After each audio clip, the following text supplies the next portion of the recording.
لا قوة إلا بالله العلي العظيم. أعوذ بالله من الشيطان الرجيم. بسم الله الرحمن الرحيم.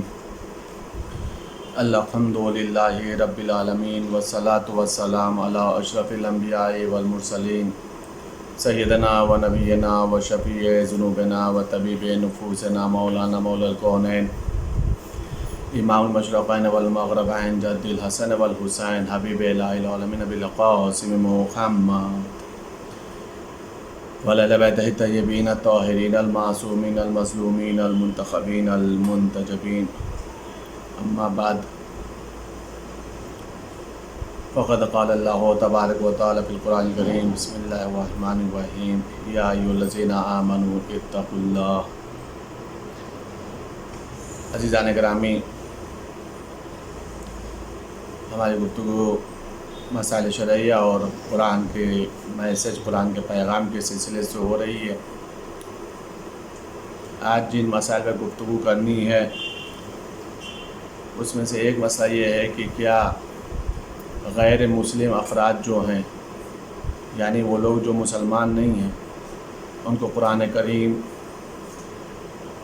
کی آیات یا قرآن کریم اور ان کو غیر مسلم افراد کو رزق، روزی، حافظہ کے سلسلے سے دعائیں دی جا سکتی ہیں؟ ان کو ان چیزوں کا استعمال کرنے کے لیے دیا جا سکتا ہے یا نہیں دیا جا سکتا؟ غیر مسلم افراد ہیں، ان لوگوں کے سلسلے سے یہ بات ہے کہ قرآن کریم ہے یا رزق روزی کی دعائیں ہیں، سلامتی کی دعائیں ہیں، ایسی چیزیں ان لوگوں کو دیا جا سکتا ہے یا نہیں دیا جا سکتا. اس سلسلے سے مسئلہ یہ ہے کہ اگر اس چیز کی حد تک اور حرمت نہ ہوتی ہو، یعنی دعا ہو یا قرآن کریم ہو، ان چیزوں کی اگر حد تک اور حرمت نہ ہوتی ہو تو دینے میں کوئی حرج نہیں ہے. ایک مسئلہ قرآن کریم ہی کے سلسلے سے ہے اور جو تقریباً زیادہ تر گھروں کا معاملہ ہے یہ کہ اگر قرآن کریم کا کوئی ورق ہو یا ایک ایسا پیج، ایسا ورق، ایسا کاغذ ہو کہ جس پر اللہ، رسول اور ائمہ معصومین علیہ السلام کا نام لکھا ہوا ہو اور وہ چیز پھٹ گیا ہو، بوسیدہ ہو گیا ہو، نہ وہ کتاب میں رکھا جا سکتا ہے، نہ اسے پڑھا جا سکتا ہے، نہ اسے الماری میں رکھا جا سکتا ہے، ایک دم بوسیدہ ہو گیا ہے، کاغذ ہے، پھٹ گیا ہے، چاہے وہ قرآن کریم کا ہو یا ایسا کاغذ ہو جس پر اللہ، رسول اور ائمہ اطہار علیہ السلام کا نام لکھا ہو، تو اس کاغذ کے ساتھ کیا کیا جائے، اس کاغذ کو کہاں پہ رکھا جائے تاکہ ائمہ معصومین علیہ السلام اور اللہ، رسول کے نام کی توہین نہ ہونے پائے. جبکہ ایسے کاغذ کو کوڑے کرکٹ میں بھی نہیں ڈالا جا سکتا، اس لیے کہ معلوم نہیں ہے کہ کوڑا کرکٹ جاتا کہاں ہے، اس کے ساتھ کیا ہوتا ہے. اب ایسے کاغذ کو کیا کیا جائے جو بوسیدہ ہو گیا ہو، جس پر اللہ، رسول اور ائمہ معصومین علیہ السلام کا نام لکھا ہو؟ اس کے سلسلے سے مسئلہ یہ ہے کہ بہرحال کوڑے کرکٹ میں ڈالنا ایسے کاغذ کا جائز نہیں ہے کسی بھی حالت میں. جس پر اللہ، رسول اور ائمہ کا نام لکھا ہوا ہے، ایسے کاغذ کو کسی بھی حالت میں کوڑے کرکٹ میں ڈالنا جائز نہیں ہے. اب معاملہ یہ ہے کہ اسے اگر ممکن ہوگا تو دریا سمندر میں ڈال دیا جائے، نہروں میں ڈال دیا جائے. اگر دریا، سمندر اور نہر میں بھی ڈالنا ممکن نہیں ہے تو پھر ایک طریقہ یہ ہے کہ اس کو ایسے کیمیکل سے، ایسی چیزوں سے کہ جس سے وہ تحریریں مٹ جائیں، نام مٹ جائے، ختم ہو جائے، تو ان تحریروں کو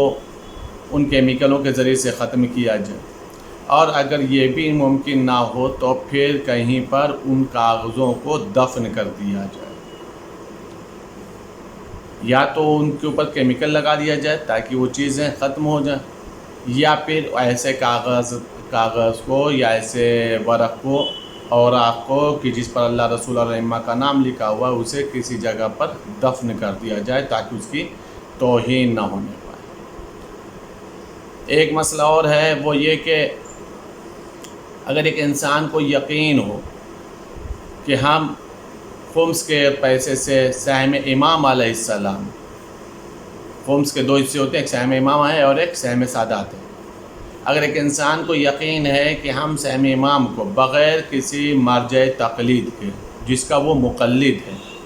بغیر مرجع تقلید کی اجازت کو ایسی جگہ پہ خرچ کریں کہ جس سے امام زمانہ علیہ السلام خوش ہو جائیں، اور ان پیسوں کو وہ استعمال کرے، خرچ کرے بغیر کسی اجازت کے سہم امام علیہ السلام کو، اگر وہ خرچ کرے یہ سوچ کر کے یقین کرے کہ ایسے کام میں، ایسے کار خیر میں یہ نیک کام ہے، اس سے امام زمانہ علیہ السلام خوش ہوں گے، آیا سہم امام کو بغیر مرجع وقت کے اجازت کے خرچ کیا جا سکتا ہے نیک کاموں میں؟ جبکہ اس بات کے انسان کو یقین ہے کہ ہم نیک کام کر رہے ہیں، سہم امام سے کر رہے ہیں، امام زمانہ علیہ السلام خوش ہو جائیں گے۔ بغیر مرجع وقت کے جس کی وہ تقلید کرتا ہے، بغیر اجازت کے سہم امام کو کسی بھی کام میں خرچ کرنے کی اجازت نہیں ہے، اور یہ جائز نہیں ہے۔ اس سے امام زمانہ علیہ السلام کی خوشنودی حاصل نہیں ہوگی۔ اگر انسان کو سہم امام علیہ السلام خرچ کرنا ہے ایسی جگہ پر جیسے کاموں میں امام زمانہ علیہ السلام کی رضا شامل ہے، اور امام زمانہ کی خوشنودی حاصل کرنا چاہتا، کار خیر ہے، نیک کام ہے، تو اس کے لیے چاہیے کہ وہ مرجع وقت سے، خاص طور سے ان کی جس کی وہ تقلید کرتا ہے، ان سے وہ اجازت لے۔ اجازت کے پہلے اگر وہ انسان خرچ کر رہا ہے تو وہ چیز اس کے لیے جائز نہیں ہے۔ عزیزان گرامی، یہ مسائل شرعیہ ہیں اور یہ اہم ترین مسائل ہیں جس کے اوپر انسان کو توجہ دینے کی ضرورت ہے، چاہے وہ قرآن کریم سے متعلق ہو، یا قرآن کریم یا دعا، سلامتی، رزق، روزی کے سلسلے سے غیر مسلم سے تعلقات کے مسائل ہو، یا سہم امام علیہ السلام ہو۔ رقوع میں شرع کے اہم ترین مسائل ہیں، اس کے اوپر انسان کو توجہ دینے کی ضرورت ہے۔ اب ہماری گفتگو ہے قرآن کریم کی آیات کے سلسلے سے، کہ جس کے اندر خداوند عالم کیا پیغام دے رہا ہے، اس پیغام کو سمجھنے کی ضرورت ہے کہ خداوند عالم کیا دے رہا ہے۔ آج جو آیہ مبارکہ ہے وہ سورہ نساء کی آیہ مبارکہ، سورہ نساء کی آیہ مبارکہ ہے۔ اس آیہ مبارکہ کا تعلق توبہ کے سلسلے سے۔ ارشاد رب العزت ہو رہا ہے، بسم اللہ الرحمن الرحیم، انما توبۃ علی اللہ للذین یعملون السوء بجہالۃ ثم یتوبون من قریب فاولئک یتوب اللہ علیہم وکان اللہ علیما حکیما ولیست التوبۃ للذین یعملون السیئات حتی اذا حضر احدهم الموت قال انی تبت الآن وللذین یموتون وهم کفار اولئک اعتدنا لهم عذابا علیما۔ سورہ نساء کی آیہ مبارکہ ہے جس میں اندر خداوند عالم ارشاد فرما رہا ہے، اللہ کے ذمے انہی لوگوں کی توبہ قبول کرنی لازم ہے جو نادانی سے بدی کرتے ہیں، جو جہالت کی بنیاد پر نہیں جانتے ہیں، ایسے لوگ جو نادان ہیں، نادانی کی بنیاد پر جو بدی کرتے ہیں، خداوند عالم انہی لوگوں کی توبہ قبول کرتا ہے۔ پھر قریب ہی توبہ کر لیتے ہیں، بس انہی کی توبہ اللہ قبول کر لیتا ہے، اور اللہ صاحب علم ہے اور صاحب حکمت ہے، اور ان کے لیے کوئی توبہ نہیں ہے جو بدی کیے چلے جاتے ہیں جب تک کہ ان میں سے کسی کو موت نہ آ جائے اور کہیں کہ اب میں توبہ کرتا ہوں، اور نہ ان کے لیے ہے جو کفر کی حالت میں مر جاتے ہیں، ان کے لیے تو ہم نے دردناک عذاب مہیا کیا ہوا ہے۔ عزیزان گرامی، اس دو آیہ مبارکہ میں خداوند عالم نے توبہ کے سلسلے سے دو معیار قائم کیا ہے۔ ایک معیار تو یہ ہے کہ جو لوگ توبہ کرتے ہیں اس بنیاد پر کہ چونکہ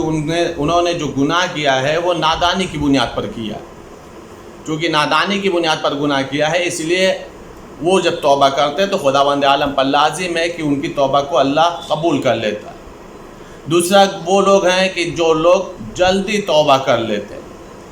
جب وہ لوگ بدی کرنے کے بعد جلدی توبہ کرتے ہیں تو خداوند عالم ان لوگوں کو بھی توبہ کو قبول کر لیتا ہے۔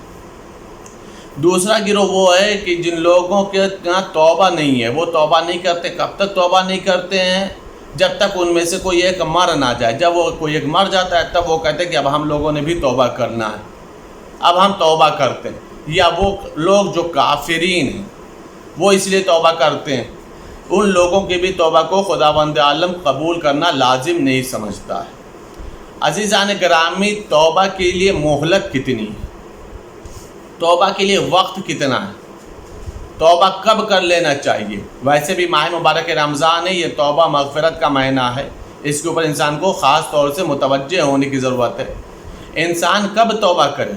انسان بدی کر لیتا ہے، گناہ کر لیتا ہے، پھر وہ اپنے آپ کو فراموش کر لیتا ہے، ایسا لگتا ہے جیسے اس نے کوئی گناہ کیا ہی نہیں ہے، ایسا لگتا ہے جیسے اس نے کوئی بدی کی ہی نہیں ہے۔ امام جعفر صادق علیہ السلام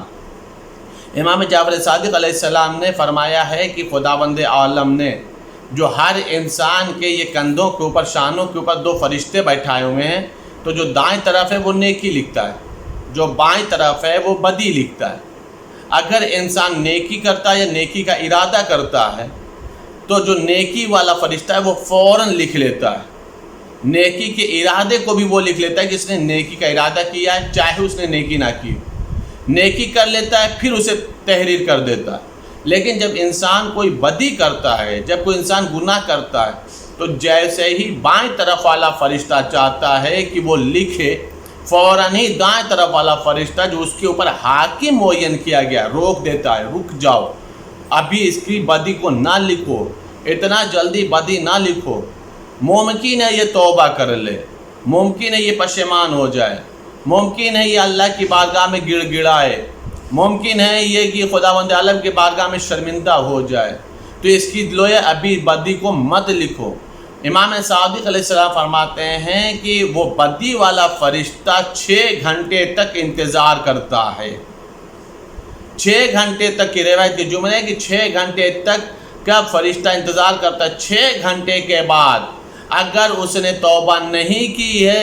تب جا کر کے بدی والا فرشتہ اس کی ایک بدی کو تحریر کرتا ہے۔ عزیزان گرامی، یہ خداوند عالم کا کرم آپ ملاحظہ فرمائیے کہ نیکی کا ارادہ کرنے پر نیکی والا فرشتہ لکھ لیتا ہے، نیکی کرنے پر فوراً ہی نیکی والا فرشتہ لکھ لیتا ہے، لیکن بدی کا جب مسئلہ آتا ہے تو اجازت نہیں ہے کہ اتنا جلدی لکھ لو، بلکہ روایت کیا کہتی ہے کہ 6 گھنٹے کی مہلت دی جاتی ہے۔ 6 گھنٹے کی مہلت دی جاتی ہے کہ ممکن ہے کہ یہ توبہ کر لے، یہ شرمندہ ہو جائے، یہ توبہ کرنے کے بعد مغفرت طلب کر لے تو خداوند عالم اس کو بخش دے۔ انسان بدی کرنے کے بعد اپنے آپ کو فراموش نہ کر دے، اپنے آپ کو نہ بھول بیٹھے، یہ نہ سوچ لے کہ اس نے کچھ کیا ہی نہیں ہے۔ قرآن کریم آواز دے رہا ہے ان اللہ یحب التوابین، خداوند عالم توبہ کرنے والوں سے محبت کرتا ہے۔ توبہ کرنے والوں کے سلسلے سے ایک روایت ہے جس کی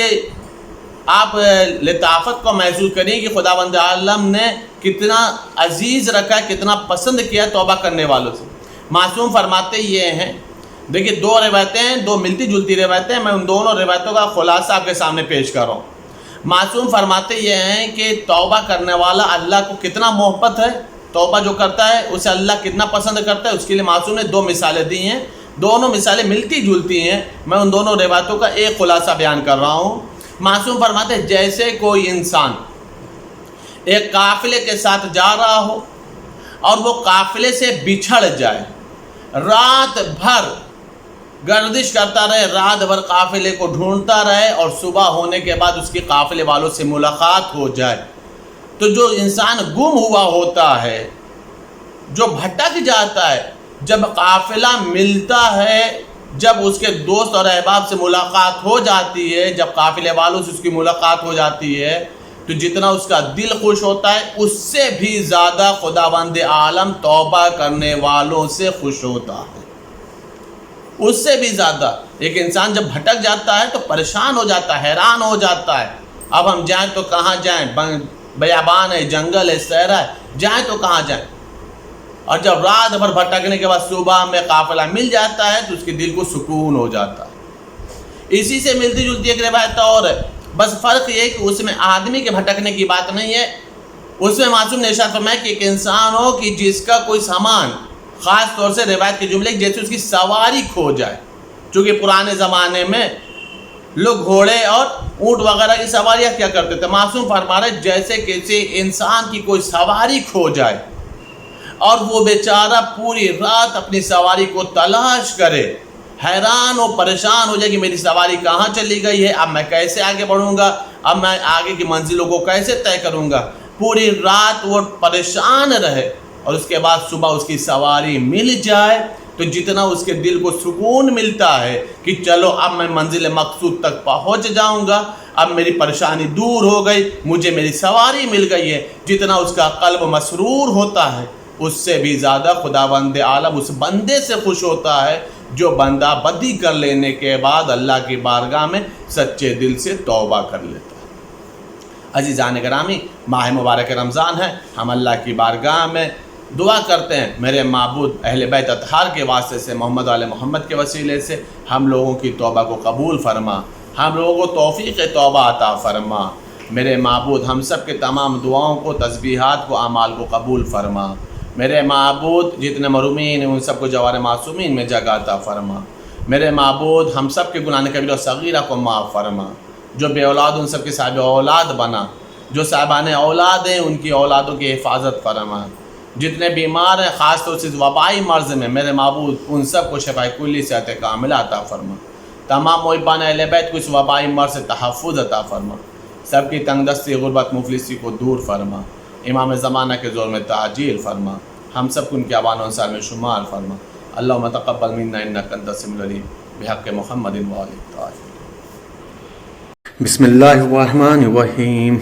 اللہم انی افتتح الثناء بحمدک وانت مسدد للصواب بمنک وایقنت انک انت ارحم الراحمین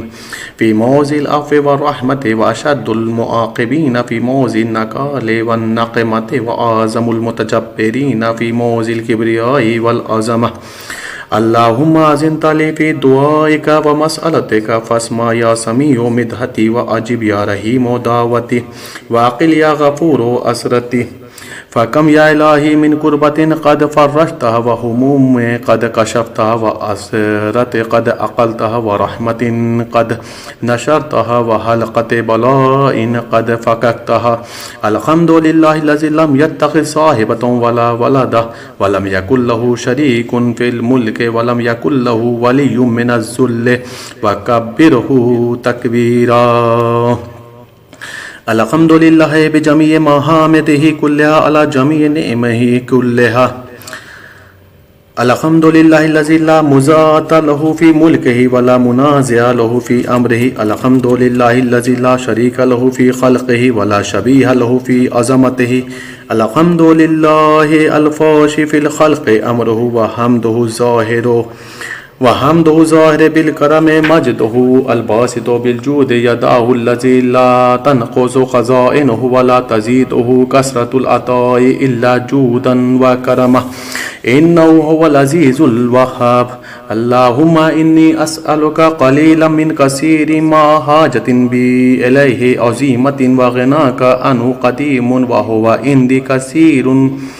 وَهُوَ عَلَيْكَ سَهْلٌ يَسِيرٌ۔ اللہم ان عفوک عن ذنبی وتجاوزک عن خطیئتی وصفحک عن ظلمی وسترک علی قبیح عملی وحلمک عن کثیر جرمی عند ما کان من خطائی وعمدی اطمعانی فی ان اسألک ما لا استوجب منک الذی رزقتنی من رحمتک وَأَرَيْتَنِي مِنْ قُدَّتِكَ وَعَرَّفْتَنِي مِنْ إِجَابَتِكَ فَصِرْتُ أَدْعُوكَ آمِنًا وَأَسْأَلُكَ مُسْتَانِسًا لَا خَائِفًا وَلَا وَجِلًا مُدِلًّا عَلَيْكَ فِيمَا قَصَدتُ فِيهِ إِلَيْكَ فَإِنْ أَبْطَأَ عَنِّي أَتَبْتُ بِجَهْلِي عَلَيْكَ وَلَعَلَّ الَّذِي أَبْطَأَ عَنِّي هُوَ خَيْرٌ لِعِلْمِكَ بِعَاقِبَةِ الْأُمُورِ۔ فلم ارى مولا كريما اصبر على عبد لئيم منك علي يا رب انك تدعوني فاولي عنك وتتحبب الي فتبغض إليك وتتودد إلي فلا أقبل منك كأن لي التطول عليك فلم يمنعك ذلك من الرحمة لي والإحسان إلي والتفضل علي بجودك وكرمك فارحم عبدك الجاهل وجد عليه بفضل إحسانك إنك جواد كريم. الحمد لله مالك الملك مجري الفلك مسخر الرياح فالق الإصباح دیان الدین رب العالمین الحمد للہ علی علمہ بعد علمہ والحمد للہ علی عفوہ بعد قدرتہ والحمد للہ علی طول اناتہ فی غضبہ وہو قادر علی ما یرید الحمد للہ خالق الخلق باسط الرزق فالق الاصباح ذی الجلال والاکرام والفضل والانعام الذی بعد فلا یرا وقرب فشہد النجوى تبارک و تعالی الحمد للہ الذی لیس له منازع یعادلہ ولا شبیہ یشاکلہ ولا ظہیر یعاضدہ قہر بعزتہ الاعزاء وتواضع لعظمتہ العظماء فبلغ بقدرتہ ما یشاء الحمد للہ الذی یجیبنی حین انادیہ ویستر علی کل عورت وانا آسیہ ویعظم النعمت علی فلا اجازیہ فکم من موہبت حنیۃ قد آتانی وعزیمت مخوفت قد کفانی وبہجت مونقت قد ارانی فاسنا علیہ حامدا واذکرہ مسبحا الحمد للہ الذی لا یہتک حجابہ ولا یغلق بابہ ولا یرد سائلہ ولا یخیب عاملہ الحمد للہ الذی یؤمن الخائفین وینجی الصالحین ویرفع المستضعفین ویزاء المستکبرین ویہلک ملوکا ویستخلف آخرین والحمد للہ قاسم الجبارین مبیر الظالمین مدرک الحاربین نکال الظالمین صریخ المستصرخین موضع حاجات الطالبین معتمد المؤمنین الحمد للہ الذی من خشیتہ ترعد السماء وسکانها وترجف الارض وامارها وتموج البحار ومن يسبح في غمراتها الحمد للہ الذی هدانا لهذا وما كنا لنهتدی لولا ان هدانا اللہ الحمد للہ الذی یخلق ولم یخلق ویرزق ولا یرزق ویطعم ولا یطعم ویمیت الاحیاء ویحیی الموت وهو حی لا یموت بیدہ الخیر وهو علی کل شیء قدیر اللہم صلی علی محمد عبدک ورسولک وامینک وصفیک وحبیبک وخیرتک من خلقک وحافظ سرک ومبلغ رسالاتک افضل واحسن واجمل وأكمل وأزكى وأنمى وأطيب وأطهر وأسنى وأكثر ما صليت وباركت وترحمت وتحننت وسلمت على أحد من عبادك وأنبيائك ورسولك وصفوتك وأهل الكرامة عليك من خلقك اللهم وصل على علي أمير المؤمنين ووصي رسول رب العالمين عبدك ووليك وأخي رسولك وحجتك على خلقك آياتك الكبرى ونبائل العظیم وصلی علی الصدیقۃ الطاہرہ فاطمہ سیدۃ النساء العالمین وصلی علی سبط الرحمہ و امام الہدی الحسن والحسین سید شباب اہل الجنہ وصلی علی ائمۃ المسلمین علی ابن الحسین و محمد ابن علی و جعفر ابن محمد و موسیٰ ابن جعفر وعلی ابن موسیٰ و محمد ابن علی وعلی ابن محمد والحسن ابن علی والخلف الحادی المہدی حججک علی عبادک و امنائک فی بلادک صلاة کثیرة دائمہ اللہم وصل علی ولی امرک القائم المؤمل والعدل المنتظر وحفہ بملائکتک المقربین وأیدہ بروح القدوس یا رب العالمین اللہم اجعلوا الداعی الى کتابک والقائم بدینک استخلفہ فی الارض کما استخلفت الذین من قبلہ مکن لہ دینہ الذی ارتضیتہ لہ ابدلہ من بعد خوفہ امنا یعبدک لا یشرک بک شیئا اللہم اعزہ وآزز بہ وانصرہ وانتصر بہ وانصرہ نصرا عزیزا وافتح فتحا یسیرا واجعل لہ من لدنک سلطانا نصیرا اللہم اظہر بہ دینک وسنت نبیک حتی لا یستخفی بشیء من الحق مخافۃ احد من الخلق الخلق. اللهم إنا نرغب إليك في دولة كريمة تعز بها الإسلام وأهله وتذل بها النفاق وأهله، وتجعلنا فيها من الدعاة إلى طاعتك والقادة إلى سبيلك، وترزقنا بها كرامة الدنيا والآخرة. اللهم ما عرفتنا من الحق فحملناه وما قصرنا عنه فبلغناه. اللهم المم به شأسنا واشأب به صدعنا وارتق به فتقنا وكسر به قلتنا وعزز به ذلتنا واغن به عائلنا واقض به عن مغرمنا وجبر به فقرنا وسد به خلاتنا ويسر به أسرنا وبيئس به وجوهنا وفك به أسرنا وأنجه به طلبتنا وأنجز به مواعيدنا واستجب به دعوتنا وآتنا به سولنا وبلغنا به من الدنيا والآخرة أعمالنا وآتنا به فوق رغبتنا يا خير المسؤولين وأوصى الموتين. اشف به صدورنا وأذهب به غيظ قلوبنا واهدنا به لما اختلف فيه من الحق بإذنك إنك تهدي من تشاء إلى صراط مستقيم. وانصرنا به على عدوك وعدونا إله الحق آمين. اللهم إنا نشكو إليك فقد نبينا صلواتك عليه وآله وغيبة ولينا وكثرة عدونا وقلة عددنا وشدة الفتن بنا وتظاهر الزمان علينا فصل على محمد وآله.